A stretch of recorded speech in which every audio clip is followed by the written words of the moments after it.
اللهم صل على سيدنا ومولانا محمد وعلى آل سيدنا ومولانا محمد وبارك وسلم. عن عائشة رضي الله تعالى عنها قالت قال رسول الله صلى الله عليه وسلم لا ينبغي لقوم فيهم ابو بکر ان يؤمهم غيره. رواه الترمذی. حضرت سیدہ عائشہ رضی اللہ تعالیٰ عنہ بیان کرتی ہیں کہ اللہ کے نبی صلی اللہ علیہ وسلم نے ارشاد فرمایا کہ جن لوگوں کے اندر ابو بکر موجود ہوں تو ابو بکر کے علاوہ پھر کسی اور کے لیے امام بننا درست ہی نہیں. یہ بات آپ علیہ الصلوۃ والسلام نے اس وقت ارشاد فرمائی تھی جب سیدنا صدیق اکبر رضی اللہ تعالی عنہ کو آپ نے اپنے بیماری کے دنوں میں امام متعین کیا تھا.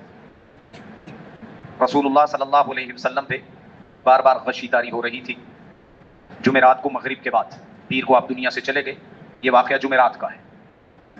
آپ کو ہوش آیا, پوچھا صلی الناس ہم ینتظرونک یا رسول اللہ. جواب یہ ملا. آپ نے پوچھا کیا لوگوں نے نماز پڑھ لی؟ جواب ملا کہ آپ کے انتظار میں ہیں. آپ علیہ الصلوۃ والسلام نے ٹب منگوایا, اس میں بیٹھے اور پھر کہا میرے اوپر پانی ڈالو. پانی ڈالا, کچھ افاقہ ہوا, چلنے لگے, پھر غشی طاری ہو گئی.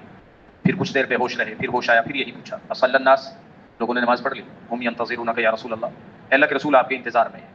پھر اسی طرح آپ نے اپنے اوپر پانی ڈلوایا, پھر کچھ افاقہ ہوا, پھر چلنے لگے, پھر بے ہوش. پھر تیسری بار بھی یہی معاملہ پیش آیا. اب لوگوں میں معاملہ ہوا نماز کا. آپ علیہ الصلوۃ والسلام نے ارشاد فرمایا مروا ابا بکر فلیصلی بالناس, ابو بکر کو حکم کرو کہ وہ لوگوں کو نماز پڑھائیں.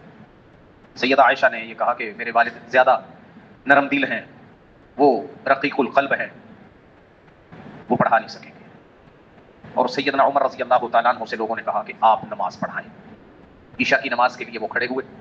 آپ علیہ الصلوۃ والسلام کے کانوں میں آواز پڑی. جیسے ہی انہوں نے تکبیر کہی آپ نے پہچان لیا کہ یہ تو ابو بکر کی آواز نہیں.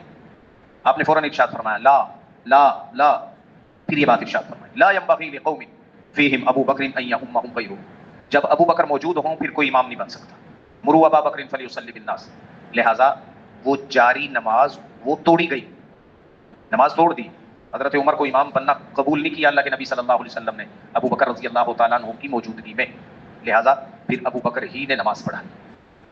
سیدنا ابو بکر رضی اللہ تعالیٰ عنہ نے 17 اور ایک روایت عبدالرؤف داناپوری صاحب رحمۃ اللہ علیہ نے غالباً ابن اسحاق کے حوالے سے لکھی ہوئی 21 نمازیں پڑھائی تھی.